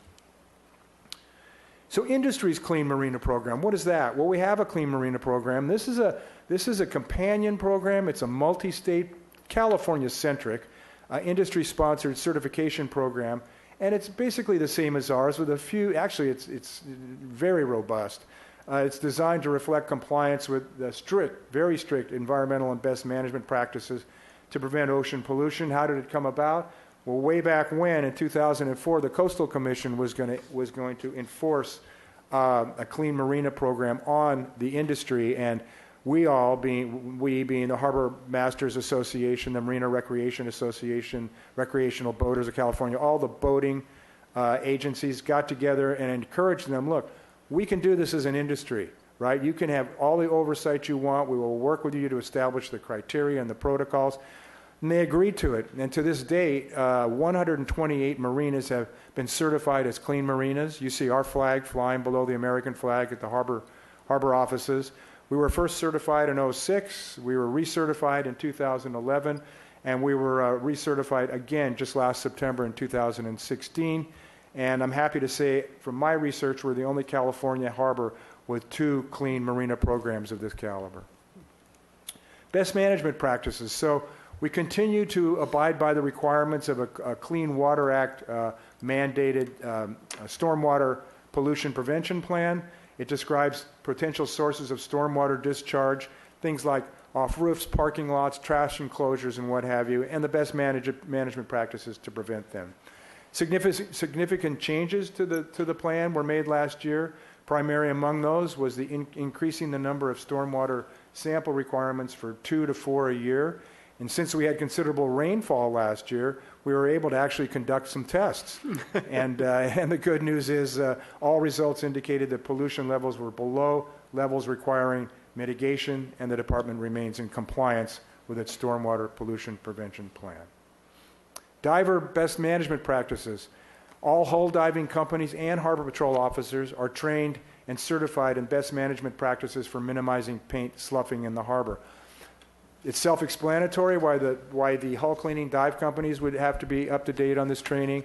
Harbor Patrol, they need to know what they're looking at. Same reason they get tased before they carry tasers, right? When they look in the water and they see an orange plume, they need to be able to look at it and talk to the divers and say, is this an ablative paint? Is this a racing hull? What kind of method are you using? Are you complying with the best management practices that you were trained with as part of this program? It's a 5-year recertification program. The most recent recert was in June of 2016, and that training program is offered by the California Professional Divers Association. They have gotten the blessing from both the Division of Boating Waterways, their Clean Marina partners, and the California Environmental Protection Agency. Oil absorbent pad distribution, another leg of the stool that keeps the oil sheens off the harbor. Grant funded, thanks to state's Cal Recycle Division. These pads are oleophilic, if you will. Oleo is in oil, philic as in friendly. They mop up bilges and prevent leaks while fueling. In terms of distribution, we distributed another 15,000 pads in FY16. This was consistent with FY13. And since 2003, when we started distributing these pads, we've given away 250,000 of them. Bird protection. Now we're on to animal life. So we coordinate with the Wildlife Care Network to remove injured birds from the harbor or ill birds from the harbor. There's an interesting graph here. There was a dramatic decrease in dead or rescued birds in FY16. As you remember, in the previous year, when oncoming El Nino was steaming the waters, the forage fish just weren't available. They don't tend to be available in the warmer waters. It tends to be sardines versus anchovies, though that's another discussion. But and so what happened was a lot of birds died, and a lot of birds simply didn't breed. And so we had 288 rescues or recoveries in FY15. That plummeted to our lowest level since FY11. That's the point at which we began tracking this data. in FY16 because of the return of colder waters and more forage fish, especially those anchovies you saw the picture of. Tracking in almost a parallel manner are our marine mammal rescues. We coordinate with the Channel Islands Marine Wildlife Institute to rescue marine mammals. A large decrease in rescues in FY16 reflects the exact monologue, if you will, that I gave you for the birds, right? That we had 97, a record high since FY12 in the previous year, because the adult sea lions in particular they stopped weaning their young. They didn't have enough milk to nourish themselves and their young, and so the young were abandoned. So there was a real spike in abandoned pups that perished because of it. Last year was much less. Now, there's a caveat on both of these, and I'm going to explain it a little more during staff communications. We are I hope it doesn't last too long, but we've got another onset of domoic acid on our hands. And like I say, I'll explain a little bit more of it during staff communications. But it's affecting sea mammals, it's sea lions, dolphins, and birds at this point, and it's from La Jolla all the way up past Santa Barbara County. So we'll chat about it a little more at staff communications. Pollution prevention and abatement projects. So we have our famous salad boat, right? It's a contract work. We contractors with Cushman Contracting, and they contract to remove litter and debris from the harbor. They go out every other week after storms or events, plus after storms or events, and they work from a small skiff, and they work from the dock a lot. And what we've learned over the years, this has been an interesting study, it's the west-facing docks. Think of the west-facing docks in Marina 1 are the primary tines of the fork or fingers of the comb, owing to two things. Number one, the prevailing west to east wind coming through our area. And number two, the ebb tides tend to run counterclockwise around the harbor. The flood tide comes in and it circulates the harbor in a counterclockwise fashion. So it leaves via Marina 1 in that flushing motion. And so we get a lot of junk in the west-facing fingers of Marina 1. Other areas that don't get a lot of flushing, where stuff gets stuck and jammed in, around the Longchamp area near Sea Landing, and sometimes around the turn there at Marina 2, along the sea urchin dock and that quiet water area there, sometimes it clogs up too. Typical degree is always aluminum cans, papers, packets, buckets, kelp trees, tree limbs, plastic bags, tennis balls, cigarettes, snack wrappers, and styrofoam cups, not to mention the occasional bird and what have you. A recent note, in February 17, that big storm on the 17th of February required considerable extra effort from Cushman Contracting, extra hours at extra pay. It was an exigent circumstance, and our job, as we saw it, was the boats were landlocked on the slips, was to clear out the harbor. It was a combination of sticks and logs and wood and mulch, a very fine mulch. It took them several days. They filled two 11-yard dumpsters with the debris from the harbor, and that cost exceeded $17,000 and will appear in next year's report. That's a spoiler alert. Abandoned watercraft and abatement and vessel turn-in program grants. This is an interesting one. This has been a great program through the Division of Boating and Waterways. We've worked with them for years on this program, and Harbor Patrol Supervisor Steve McCullough and I have actually served on their advisory board on occasion when they convened them in Sacramento to talk about adjustments to the plan and what could make it better for boaters and harbors. So we used to have an abandoned watercraft abatement program and a vessel turn-in program. Well, recently they were combined into a surrendered and abandoned vessel exchange. Forgetting all the acronyms, what that means is whether it's been abandoned on the beach or somebody who just wants to turn it in instead of, sticking it in the anchorage and having it hit the beach, right? They can bring it to us, and with our grant monies, we can get rid of it. Great program. Good news, it's significantly reduced East Beach anchor outs. The number of East Beach anchor outs at times last year fell to all-time lows. There were times last late fall and early winter where there were only 6 or 7 boats in the East Beach anchorage. It was pretty remarkable.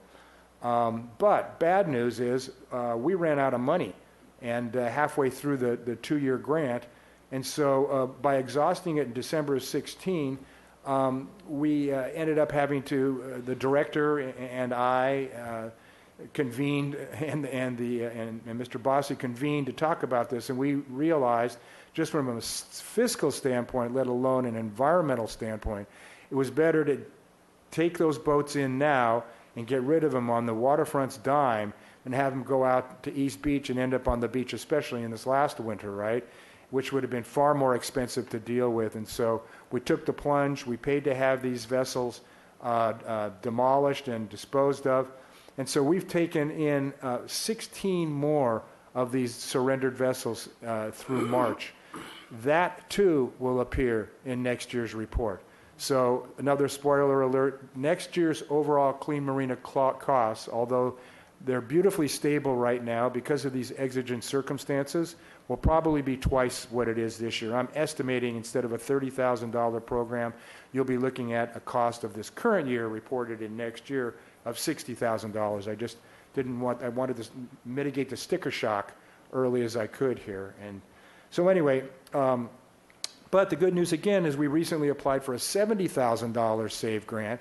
We got in early. We had it in the first week that the grants were available. We pestered DBAW and let them know that we had it in there, and was it absolutely appropriately constructed and delivered, and are there any problems whatsoever? And of course, this is a competitive grant program, so we can't be guaranteed we'll get $70,000, but I'm banking on our good relationship with DBAW, and they've been very, very happy with the way we've reported out on this program. It's a lot of work, and I credit Steve McCullough with this work. You have to get receipts from all the way from cradle to grave for who crushed it, who disposed of it, what were the staff time, what were the storage costs, this, that, and the other. It's a packet like this for like a couple of boats. Steve's done a fabulous job of that, and I'm hoping our good relations with DBAW and our good work on this program will get us that $70,000. And here's just graphs, indicating the abandoned vessel and the VTIP vessels that I just talked about that were turned in last year or disposed of last year. And again, if you can imagine the 11 on top of that 8 on the lower far right-hand corner, because that's not something that was turned into us through the grant program, that would be 19. That would far exceed any year prior to it. And so it's an indication that that part of the program, the vessel turn-in part, is working fabulously. And so we hope we have the grant funds to keep it working fabulously and keep the numbers in the East Beach anchorage as low as possible. Operation Clean Sweep. I'm going to pass. We've talked about this enough. I think somebody will strike me if I mention it again. I'll see you on May 6th, okay? Education. So we like to use education and not the badge if we can to get compliance on pollution control. We disseminate all kinds of clean marina information. You see on the right an officer handing a booklet of clean marina information to a boater. We have them handy. We call them the pollution packets. Typically, if somebody has a couple of paint chips in the water or they're grinding on their boat and a couple of flakes of rust go in the water, we'll contact them and educate them. This isn't a badge-heavy operation. And you've heard me mention it before that I think over the years, with all the amenities you've seen here, all the accommodations and available facilities, have helped create and self-reliance and awareness of environmental protection have helped create, and you've heard me say this before, a culture of responsibility in the harbor. I've been around the harbor since 1972, had a professional association with the harbor since 72. This is the cleanest I've ever seen it. And I think we all have a stake in that. I think it's something we can all be proud of. And we've also undertaken some recent outreach efforts. We've established social media platforms, including Facebook, Twitter, and Instagram, to help share Clean Marina news, tips, and events. I credit Dominique Samario with that. She is a whiz at this stuff, and she set up all these platforms, and all we have to do is feed the information into it, so she's done a wonderful job with that. We also facilitated a public forum on marine protected area baseline monitoring, the starter kit of which you heard here last month. The big meeting was a couple weeks later. We had over 50 people attend, and they gave a big presentation. And the folks who gave the presentation from the Ocean Science Trust were very, very happy with the interaction they had. As you can imagine, some folks aren't as happy as others with marine protected areas. Some folks asked the very question that Chair Sloan asked last last month, I believe, about why are we now getting baseline results 5 years after these were implemented? Why is the cart before the horse? And they explained some of those intricacies to the group as well. We also continue participating in UCSB's microbial source tracking project.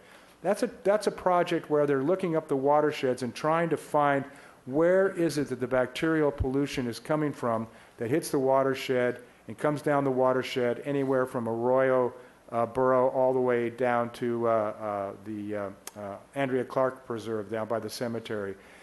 I've attended their meetings this year. I wasn't able to attend because it was today, and I was preparing this.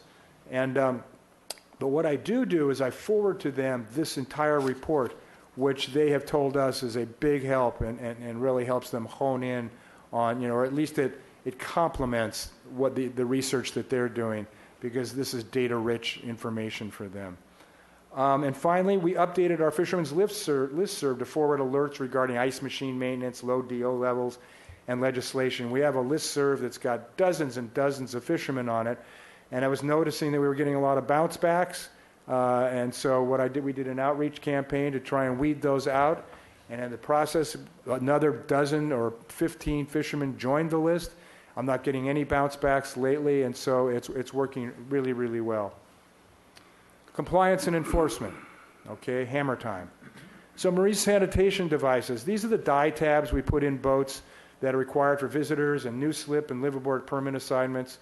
We had 443 inspections in 2016, and you could say it's the Marina One construction, or it's visitors. Visitors not dropping in numbers. Well, the fact is we did a lousy job of logging them. Okay. You can see it's been going down since, for several years. And so the patrol supervisor and I and the administrative supervisor got on those folks who are responsible for logging these.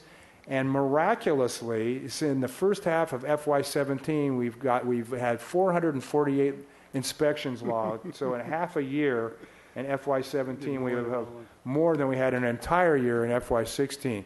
So I would expect a good bounce out of this year and this report, this job task, if you will, the number of inspections next year over this year. My expectation, this would be 900 inspections, if not more. You can quote me on that, or we can go back and look at the tape and see what it is next year. Discharge violations. I'm happy to report that of the 12 known discharge violations last year, all were warnings, no citations. That suggests there were no egregious oil bubbling into the bay or somebody indiscreetly throwing rubbish into the bay, at least when we saw them. I guess Operation Clean Sweep may suggest otherwise. Again, we put the emphasis on education. So only twice have we had a year in FY14 and FY16 where we issued no citations. We did have 12 warnings this year, which is about average over the years, but no citations. Again, this reflects a pretty responsible boating community, as much as we can tell. Cost summary. This year, Mr. Chair, I have decided to call this out. It's in the staff report, but I wanted to put it up here and go through it briefly and explain what some of these costs are. The asterisks are grant-funded costs or costs we got reimbursed for.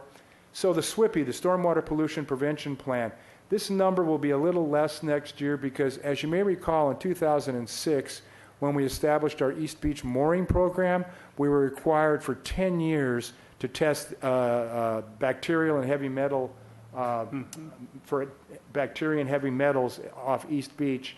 And we completed that 10 years, but 2 of those tests lopped over into the year that you're seeing reported on here. So I would expect to get a little relief next year on that $11,000 cost. Dry season water quality testing, that is done by our consultants, and that was $2,400. The salad boat was $7,300. I would expect that to be about $24,000 next year, barring any other exigent or emergency events. Oil absorbent pads, that was $4,500 for 15,000 pads, not a bad price at all. Diver BAP training, that'll go away next year because it's a 5-year certification. That was $3,500 to get the folks up here, get them a hotel, get them fed, spend a day with our folks training them. Abandoned vessel VTIP disposal, that was $24,000. Again, you're going to see that bump up in next year's report for the ones that we had to swallow. Operation Clean Sleep, I decided to add that this year because it's a real clean marina cost. And between the coffee and donuts in the morning and the gloves and the clips and the lines and the lunch in the afternoon, it's about a $1,000 cost. I thought it only fair and transparent to present that here. Replacing the dockside nets, not too bad, a little over $100 a piece, $1,600. The hazmat turn-in disposal. So we get reimbursed for the setup of that hazmat disposal unit that's going to be right next to the swap meet on the 13th. And but we don't get reimbursed for the disposal of the hazardous materials themselves. So what you see is it's broken into two different categories. The setup and oil disposal only was $3,800 reimbursable. The hazmat turn-in disposal was $4,300, which we eat as part of our dedication to the Clean Marine program and an operating cost attached there too. Used oil disposal was $4,700. So our total annualized program cost was $68,400. Grant funded and reimbursed cost is $37,000 for an FY adjusted Clean Marina cost of $31,400. And here's how it stacks up against previous years. It's almost identical to last year, a few $100 short, a few $100 less expensive, and very much in line with the last several years. But again, a cautionary note, that's probably going to double next year when we add in the salad boat extra work and we add in the surrendered boats that we took in on the waterfront dime. So in conclusion, after 15 years, we think the program contributes to our overall mission with annual costs remaining relatively stable. It highlights the importance of maintaining a clean ocean environment, for those who visit, recreate, or work in Santa Barbara Harbor, as well as the marine and avian life that depend upon it to thrive. And that concludes my report. I'd be happy to answer any questions. Great, thank you. Great report, and obviously a very comprehensive program with a lot of data in it, so thanks. Comments? Questions? I don't have any questions. I just think it's an outstanding report, and it must take countless hours in putting it together, and really appreciate it. So thank you. Commissioner Thank you Kramer. for everybody, because I've not just a one person thing. Thank you for offering me the opportunity. I work for a few weeks assembling and working with other divisions, assembling the staff, reconciling numbers and what have you, and making sure we've got everything we need to get. But it's Carl's staff that maintains all of those facilities and logs the numbers and checks the meters as part of their maintenance projects. It's the Harbor Patrol officers who are in the education and compliance business. It's Dominique Samario on the outreach. It really, truly is. I could go right down the list. This is as much of a team effort as anything we do at the waterfront. So my thanks goes to them, because this is their work as much as it is mine. Well, I think the city and also the visitors appreciate it, and I'm sure we all do here. So thank you again, everybody. Any other comments, questions? I had one just to get your feeling for it. It seems like over time we've seen a decrease in the sewage, the amount of sewage we're pumping out, and also the amount of oil. You address the batteries, which is another one that's decreased over time, but if you look at just the total sewage pump out, well, 10 years ago it was, in the 7, we peaked at 9,000 in 06, and now we're at 5,600. Right. And then if you look at oil, it kind of follows a similar. Right. Let's, Mr. Chair, we'll take them one at a time, okay? So as far as the sewage pump outs, there was a rush in the beginning for folks to use those. And as convenient as they are, it's still like untie your boat, find somebody to go over there, what have you, when it's just as easy. I'll be honest with you, it's legal 3 miles offshore, and it's just as easy to use the restrooms for liveaboards rather than keep sewage in their holding tanks, which isn't always the most pleasant experience. That's the best I can guess. Yeah. I think the good news is that it's leveled off. Excuse me, you know what I mean? It seems to have found some kind of stasis, if you will. And then regarding the waste oil disposal, it dipped. There was an anomaly in 2014. There was a broken meter or something or there was something that caused what we believe was an anomaly in 14. Right. But now I think we're pretty much back to the average, though it started again robust in 11 and 12, and has tapered off a bit since then into the 5 to 6,000 gallon range. But we'll keep an eye on it.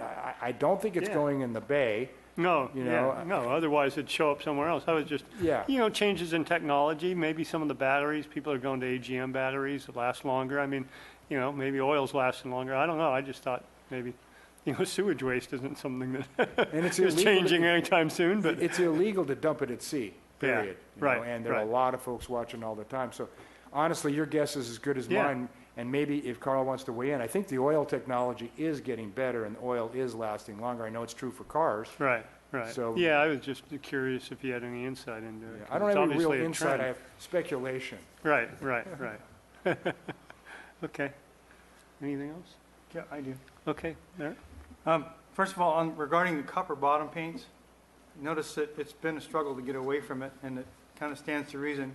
The copper-based anti-fouling paints are bad for marine life precisely because they do their job. They work. They kill the stuff that would adhere to the hull of the ship. So as we struggle to find a good non-toxic solution, it will probably, my guess is it'll probably be found along the lines of things that prevent adhesion more than prevent survival. So it's likely that most of those products do, but that's certainly where I would look. Mr. Chair, Commissioner McCray, I think that's very possible. That's one of the directions. It is a direction that paint manufacturers headed down when they started developing and applying ceramic paints. But boats actually slipped out of the slings on some travel hoists. That was one unfortunate effect. Another one was that it didn't hold up under wear for our harbor patrol boats. There's a dual challenge here, is preventing the biological growth and having it perform adequately over time in high performance vessels. Silicones and stuff, yeah. They're trying. They're doing everything they can because it's in the paint manufacturer's interest. It's so slippery. Ooh. The manufacturer that develops finds the silver bullet is going to be a rich company. Yeah. So they have skin in this It's game. already expensive. Yeah. And I'd also like to make a comment about your fisherman alert on the dissolved oxygen levels. Mm-hmm.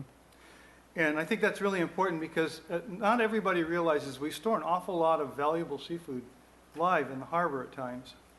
And so that points out another thing, which is the Clean Marinas program is also very, very important to the seafood industry in Santa Barbara and the quality of the shellfish that we eat here locally at restaurants and export. So congratulations and more kudos for a great program. I noticed an interesting pattern with respect to the dissolved oxygen and where it was lowest, particularly by depth and location.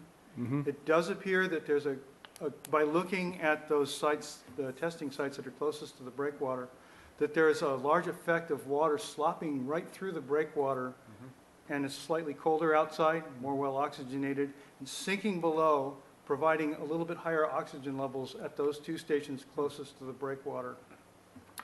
So I'm interested in finding out about a clamshelling program that you guys, the staff had mentioned perhaps 2 or 3 months ago with respect to clearing out the sand that actually closes up the openings, the interstitial spaces in the breakwater on the inside, and wanted to find out whether or not that was still something that was in the works. Chair Sloan, Commissioner McCray, back in about 2004, they actually had a pretty robust project along the breakwater where they did inject concrete into some of those voids. And it wasn't so much to prevent water from seeping through, but from sand. So the width of water brings the sand, and that's why there's only one area when you walk out the breakwater you'll see that still has a pretty large shoal. That's kind of like the last void left. Mm-hmm. I have no plans right now to attempt to fill that void. We'll just go and remove that sand. It's taken over 10 years for it to accumulate, so the amount of flushing that we do get through the breakwater should remain constant. Thank you. Does that answer your question? Yes, Yeah. it does. Perfectly. Anything else? Okay, let's move ahead. Number 8, would you read the recommendation, please?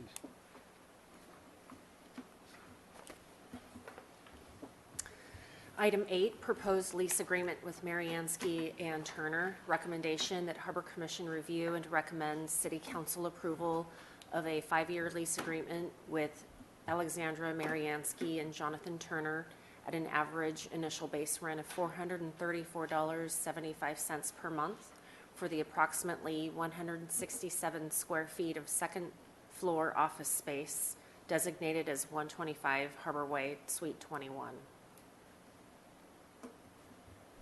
Good evening, Mr. Chair. This is one of 2 lease proposals before your commission this evening. And I should note right off the bat that there's a typographical error. This is actually, the request is for a 3-year lease agreement. And this was a last-minute request by the tenant. And I was able to get it in one place lower down, but I did not get it in the recommendation. So if you all move forward with this, please be sure to note that it's a 3-year proposal. Ms. Mariansky and Mr. Turner are professors at the University of California, Riverside, and have been tenants at 125 Harbor Way, number 21, since March 2011, when they were selected through a request for proposal process to be tenants of the 167 square foot second floor office space. Ms. Mariansky and Mr. Turner use the office as a field station for researching the Chumash maritime culture, and that is in association with UC Santa Barbara as well as Santa Barbara City College.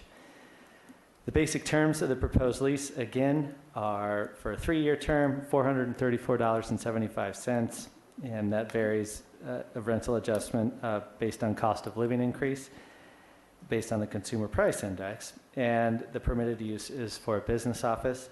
Mariansky and Turner are considered by the department to be tenants in good standing. They're prompt with their rental payments, and they have no lease compliance issues on file. And with that, I'm happy to answer any questions that you might have.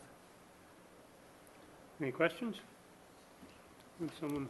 I do have one. Go ahead. Okay, go ahead, please. Do we have other people asking about that space at this time? Mr. Chair, Commissioner McCray, no, we do not. On occasion, on this particular space, but we do have on occasion people, different businesses, entities, individuals inquiring as to space at the harbor in general. So what happens is the city's process, or I should say policy, is that if we have an existing tenant, and it's just not here, it's at the airport and other leasable space as well, that if we have a tenant that's in good standing, hasn't done anything bad, then they basically get for better or worse, they get a first chance, a first refusal option. And so what we generally do is go back to these people, are you still interested? Most of the time it's a yes, but I know Ms. Mariansky and Mr. Turner are coming towards the end of their professor careers. You know, they'll be retiring, soon. So I think that's part of the 3-year request as well. And so what we do when people call in is we put together a list of folks who are interested. And when we do have a lease space come up, we do a very public request for proposal process, send that out to the folks we know who are on our list as well as on our website, and go from there. Thank you. Mr. Chair, if I might add, these are just very, very basic office spaces. They're all 160 square feet. And when you've, Mr. Chair, have been on the, and I think Commissioner Spicer as well, has been on the RFP selection committee for a long time. And these are particularly difficult little offices to rent. So it's hard to find folks with a semblance of an ocean-related use to put in there. So often what we get is existing tenants wanting more space, and we don't want to just rent out the whole building to an existing tenant or something. So it's kind of tricky. Everybody wants to put in a pizza parlor, or we get all kinds of stuff. So they're a little tricky to rent sometimes. I'd recommend that we vote, and I would tend to approve this. Okay. Second? Okay, so just to be clear, we're recommending a 3-year lease agreement. So just to say that again. So, all in favor? Aye. Aye. Opposed? Okay, pass unanimously. On to the next one. Jeanette, would you read it, please? Yes, item 9, proposed lease agreement with Santa Barbara Museum of Natural History Sea Center. Recommendation that Harbor Commission review and recommend City Council approval of a 5-year lease agreement with the Santa Barbara Museum of Natural History Sea Center at an average initial base rent of $650.55 per month for approximately 205 square feet of second-floor office space designated as 219 Stearns Wharf, Suite E. Mr. Chair and Commissioners, the Sea Center has leased the 205 square foot office space at 219 E Stearns Wharf since assuming the lease via a request for proposal process back in December of 2004. They use the space primarily for storage as well as meetings and the occasional office space.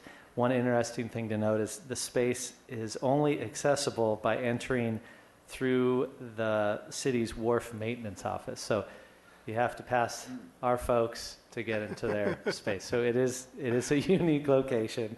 The basic terms of the proposed lease are a 5-year term, and that is correct, 5-year term this time around, $650.55. Again, cost of living increases based on the consumer price index and permitted use, business office, storage, and meeting room for the Sea Center. Sea Center is considered by the department to be a tenant in good standing. They're very active in our Stearns Wharf Merchant Association and quite often host our meetings and provide very good coffee as well. And they are prompt with their rental payments, and they have no lease compliance issues on file. And with that, happy to answer any questions. Questions? Someone have a recommendation? Second? Second. Merritt made the motion to approve this. All in favor? Aye. Opposed? Okay. Leaves us with commission staff communications. Scott, do you have anything for us? Yes, we do have a couple of items Mick would like to fill the commission in on. Mr. Chair and Commissioners, first a sad note, a tragic note. A couple weeks ago in the afternoon, an individual was out on the sandspit enjoying himself, and he saw a young lady who he thought was in distress, and he went out to rescue her, and in the saddest of all circumstances, he ended up in trouble and perished. Good Samaritan surfers, everybody came to the rescue, got him up on the beach. Officer Carl Halamachek did a heroic effort, worked on him with CPR for the longest time.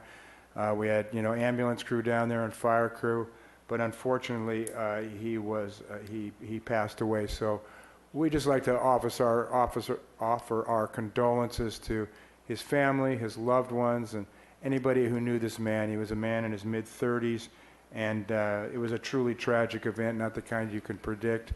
And we hope to see very, very few of those in the future. They're rare for us, but they always hurt a lot because we take our job of a safe and secure harbor very much to heart. And when somebody dies of an unforeseen circumstance like this, and we can't get them back, it hurts everybody. So anyway, our condolences to loved ones and friends and what have you. The second issue is domoic acid. It's back. Okay. In the last couple of weeks, starting in early April, there have been domoic acid fatalities among sea lions and other pinnipeds, including common dolphin and common dolphins, all the way from pretty much San Diego to Santa Barbara County. It's hard to tell if it's getting worse or if it's stabilizing where we're at in this trajectory. But we rescued a couple today. We rescued a couple, yesterday. And I think the CIMWE, the Channel Islands Marine Wildlife Institute's taken in well over a dozen so far. A couple dolphins. We took a dolphin out to sea to lay it to rest today. And so a note to the public, first of all, is when you see any animal that you believe, the common signs are the bobbing and weaving head of the animal, or seizures or shivering or a lackadaisical, very lazily behaving animal, call Harbor Patrol. Stay away from the animals, okay? Number one, it's not legal to be anywhere near these animals. Number two, you get bitten. You know, these are wild animals and they're not in their right senses because domoic acid in particular affects neurological function and brain function. And these animals aren't in their right minds, and folks need to stay away from them. We have as much a challenge as as much a challenge warding people off of these animals as we do rescuing the animals themselves. In addition, the California Department of Fish and Wildlife has just released a warning against eating recreational bivalves like mussels and clams and what have you, taken anywhere off Santa Barbara County shoreline or at the Northern Channel Islands. So I wanted to get that out there now. I'll probably post it to the Fisherman's Listserv tomorrow. But that is a warning from CDFW. Don't eat, for now, the bivalves like mussels and clams and what have you you found along the California coast. To date, there's been no action on the commercial crab fishery like there was last year. But I know, speaking with crab fishermen who are closely tied to this, that public health, the State Department of Public Health, is in the process of testing some crabs, and so there may be more news on that moving forward. But I just want to get that on your radar and on the public's radar, especially in terms of avoiding domoic acid-affected animals. Thank you, Mr. Chair. Great. Anything from our side? All right. Thank you very much, Mick. Motion to adjourn? Second. Okay. All in favor? Aye. Or stay. Anything back to Dixieland. For every 10 that criticize, 1,000 others idolize. Stay up, Stan, the all-night record man.